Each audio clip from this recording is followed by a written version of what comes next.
I'm Dylan Chesley, and I'm here to interview Berkeley Johnson. Good morning. Good morning. So, did you enjoy your job?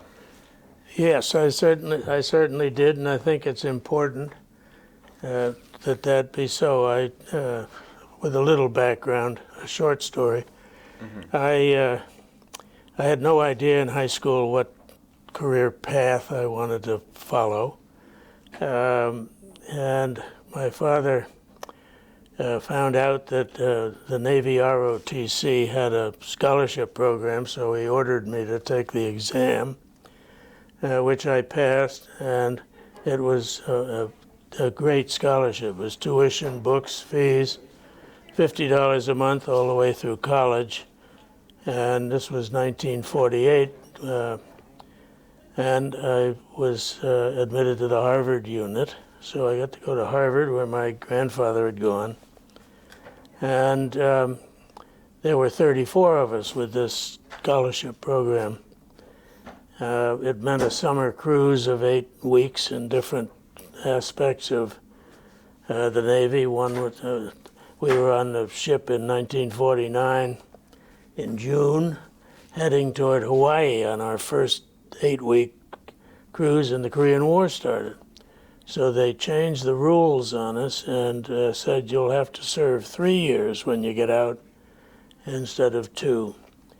And I figured, well, I'll certainly know what I want to do when I get out of the Navy. So that was exciting. It included, during the 3 weeks at sea, all on ships, 2 of them were aircraft carriers. One was the Midway, which I got a swap to from my first ship because they were sailing around the world, and I figured I'd never get to the Far East again.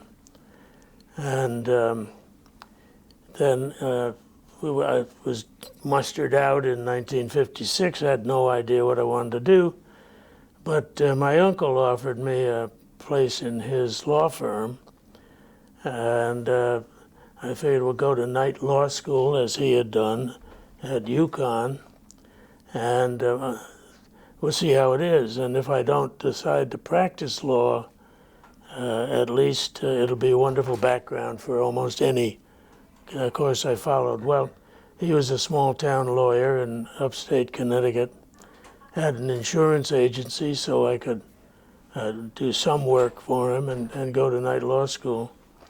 And I found that I liked his practice, which was very personal. He was the town attorney. He was all his clients were individuals. There was a lot of wills, trusts, and estates work, and I liked it. So when he fired me at graduation of law school, I took the Connecticut bar and was able to find a job in New York City with a small firm in the trust and estates field. And that's the only place I ever worked. So what aspects of your job were your least favorite? Least favorite? Yeah. That's easy. Trust accountings. When a trust, is a simple mechanism where the legal title to property is separated from the beneficial enjoyment of the property. Started in England, really, about the time of the Crusades, that some knight rode off toward the Holy Land to save the world. He was leaving children and a spouse and so on, and he would pick someone he trusted to be a trustee. And the trustee had the power to buy and sell and so on, but all the benefit, the income, belonged to the wife and the children. But it would be safe until the man came back. And we had many of those, and they developed also into family foundations, charitable foundations, some of which were quite large. The one of the ones that I was a co-trustee of had capital, principal stocks and bonds given by earlier generations of of about $35 million, and we would give away, pursuant to government requirements, at least 5%, but we gave away about $1.5 million a year to charities that the senior members of the family from time to time felt important. And I found that very interesting work. I still got one much smaller foundation for a family that I'm one of the board of directors. This one happens to be a corporation, not a trust. Did you ever regret any decisions that you made? As a lawyer or to becoming a lawyer? Like as a lawyer. I don't know that I have regrets about the decisions. Some of them didn't work out as I thought they should. We had one crazy case that some clients, a husband and wife, asked us to handle the estate of a relative who had literally no money, hardly any money. She had 3 promissory notes. This promissory notes are something you study in law school. One of them was a note in favor of X, and then if on her death to somebody else. Another one was to Mr. and Mrs. so-and-so. And the third one was something else. Each one was $5,000. And in settling and then she left $1 in her will to her ex-husband she hadn't seen in 30 years. So you have to try and find the ex-husband. We never did find him.